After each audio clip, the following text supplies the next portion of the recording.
আসসালামু আলাইকুম বন্ধুরা, তোমরা সবাই কেমন আছো? আশা করি ভালো আছো। চলে আসলাম শীতের সন্ধ্যায়।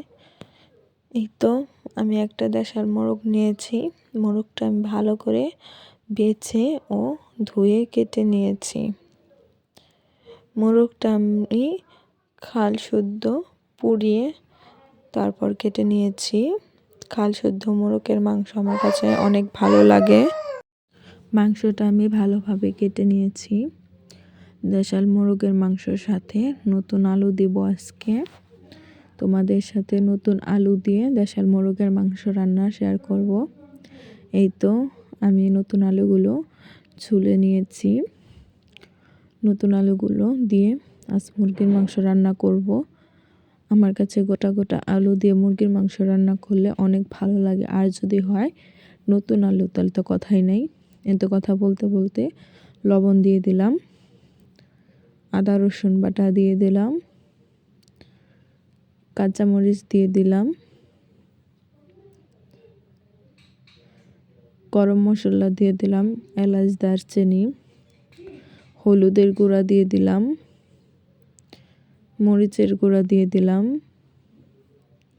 সজের গুঁড়া দিয়ে দিলাম। এখন তেল দিয়ে দিব সরিষার, পরিমাপ মতো তেল দেব। আবার তেল দিয়ে বাগারের মতো করে দেব, তো এর জন্য সামান্য তেল দিয়ে হাত দিয়ে ভালোভাবে মাখিয়ে নেব। এখন আমার কাছে গোটা গোটা আলু বন্ধুরা, মাংসের আলু অনেক ভালো লাগে। তোমাদের কাছে কেমন লাগে তোমরা কমেন্টে জানিয়ে যাও। এই তো আমি এখন হাত দিয়ে ভালোভাবে মাখিয়ে নিচ্ছি। মাখানো প্রায় হয়ে গেছে। দেখো মাংসের কালারটা অনেক সুন্দর হয়েছে বন্ধুরা,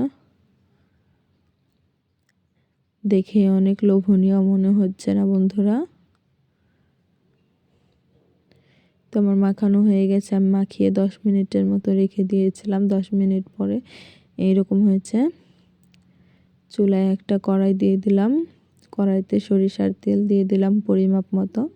আগে যেহেতু তেল দিয়েছি, এখন সামান্য জিরা দিয়ে দিলাম। বাগারে জিরা দিয়ে রান্না করব। জিরাটা হয়ে আসছে প্রায়। এখন পেঁয়াজ কুচিগুলো দিয়ে দিব। তো পেঁয়াজ কুচি এখন ভাজা ভাজা করে নেব বন্ধুরা। এই তো পেঁয়াজগুলো ভাজা ভাজা হয়ে গেছে, বাদামি কালার হয়ে গেছে। আমি পেঁয়াজগুলো বাদামি কালার করে মুরগির মাংস রান্না করব আজকে। এই তো এখন আমার মাংসগুলো দিয়ে দিলাম। এখন ভালো করে মিক্সড করে নিতে হবে পেঁয়াজের সাথে। এই ভাজা মশলার একটা সুন্দর ঘ্রাণ বেরোচ্ছে বন্ধুরা। তো আমি ভালোভাবে মিক্সড করে নিচ্ছি পেঁয়াজের সাথে। এইভাবে আমি প্রায় 10 মিনিটের মতো কষিয়ে নিয়েছি, কোনো পানি দেইনি। এরপরে কিছু 2টা আমি পেঁয়াজ কুচি দিয়েছি, কাঁচাই দিব, মানে আগে ভেজে দিয়েছি, এখন একটু কাঁচাই দিয়ে দিলাম। নতুন পেঁয়াজ দেখে দিয়ে দিলাম, অনেক ভালো একটা সেন্ট আসবে। এই তো আমার কষানো হয়ে গেছে প্রায়। দেখো বন্ধুরা 10 মিনিট কষিয়েছি। এরপর আমার মাংসটা মনে হয় এখনই খাওয়া যাবে, এরকমভাবে দেখা যাচ্ছে। এখন পরিমাপ মতো পানি দিয়ে দিব। এই পানি দিয়ে সিদ্ধ করে নেব কিছুটা, এবং কি কষিয়েও নিব। তো এই পরিমাপের পানি দিব যাতে সেদ্ধও হয়ে যায়, কষানো হয়ে যায়, সবগুলো একসাথে হয়ে যায়। এরপরে খালি ঝোলের পানি দিয়ে দিব, তা একবারে হয়ে যাবে। এই তো এখন ঢাকন দিয়ে ঢেকে দিলাম। এরপর ঢাকন উঁচা করে নিয়ে নাড়া দিতেছি বন্ধুরা। বারবার করে আমি দেখছি আবার নিচে যদি লেগে ধরে। তো এভাবে কিছুটা পানি শুকিয়ে গেছে, আর কিছুটা আছে। এখন পানিটাও শুকিয়ে নিব বাকিটা। বন্ধুরা এভাবে আমি এখন মাংসটা কষিয়ে নিচ্ছি।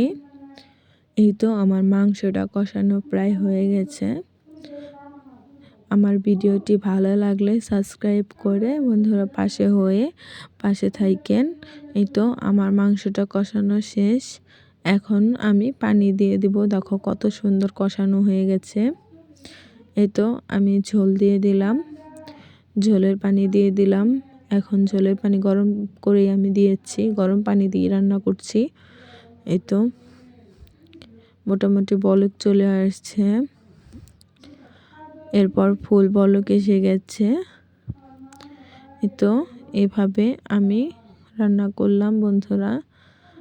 আমার ভিডিওটি ভালো লাগলে সাবস্ক্রাইব করে পাশে থাকো বন্ধুরা।